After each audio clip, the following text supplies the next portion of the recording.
बात है 2016 की। मीरा जी अपने हस्बैंड अनूप और दो बच्चे बबलू और प्रिया के साथ एमपी से गुजरात शिफ्ट होती हैं। शादी को लगभग 10 साल हो चुके थे। इस बीच उनके हस्बैंड कई अलग अलग नौकरियां बदले, मगर 2016 में उन्हें एक बड़ी कंपनी टाटा मोटर से जॉब का ऑफर आया। मसलन पूरा परिवार गुजरात शिफ्ट हो गए। कुछ दिनों तक सब कुछ ठीक था, मगर फिर एक दूसरी महिला अनूप के जीवन में आती है और मीरा की दुनिया बिखरने लगती है।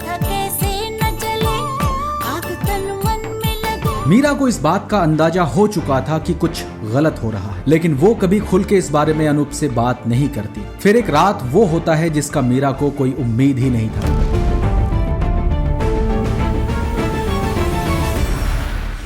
अनूप रात भर घर से बाहर रहता है और सुबह जब वो घर लौटता है तो मीरा उसे कुछ तीखे सवाल पूछती है, जो कि स्वाभाविक था। बात इतनी बिगड़ जाती है कि अब ये कोई नॉर्मल झगड़ा नहीं रहता, जो कि अक्सर हस्बैंड वाइफ के बीच में होता है।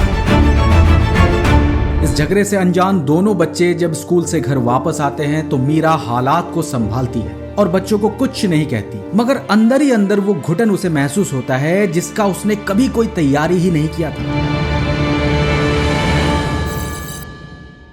इसी आलम में कुछ और दिन बीतता है, लेकिन अनूप का बर्ताव बदल चुका था। हर छोटी छोटी बात पे अनूप बहस करता, झगड़ा करता। घर की खुशियों में जैसे ग्रहण लग चुका हो। मजबूरन मीरा अपने हस्बैंड से अलग होने का सोचती है। फिर बच्चों को देखकर वो अपना इरादा बदल लेती है, मगर ऐसे घुट घुट के जीना भी मुश्किल था। बात अब इतना बिगड़ चुका था कि मीरा के बर्दाश्त से बाहर था। कई रात मीरा ने आंखों में काटे। हर पल तन्हाई था। शहर भी नहीं थी तो लोग भी अनजान थे। करीब 6 महीने इसी आलम में गुजरने के बाद मीरा अब अपने माँ से इस बारे में बात करती है और उधर से जवाब आता है कि घर में ऐसे छोटे मोटे झगड़े आम बात है और अगर मर्द भटक गया है तो इसमें जरूर तुम्हारी ही गलती रही होगी। मसलन घर वालों से बात करके मीरा और भी ज्यादा मायूस हो जाती है। हमेशा की तरह मीरा एक रात अपने हेडफोन में गाने सुन रही थी, क्योंकि नींद तो आंखों से कब का जा चुका था। फिर इत्तेफाक से उसे एक गाना सुनाई देता है।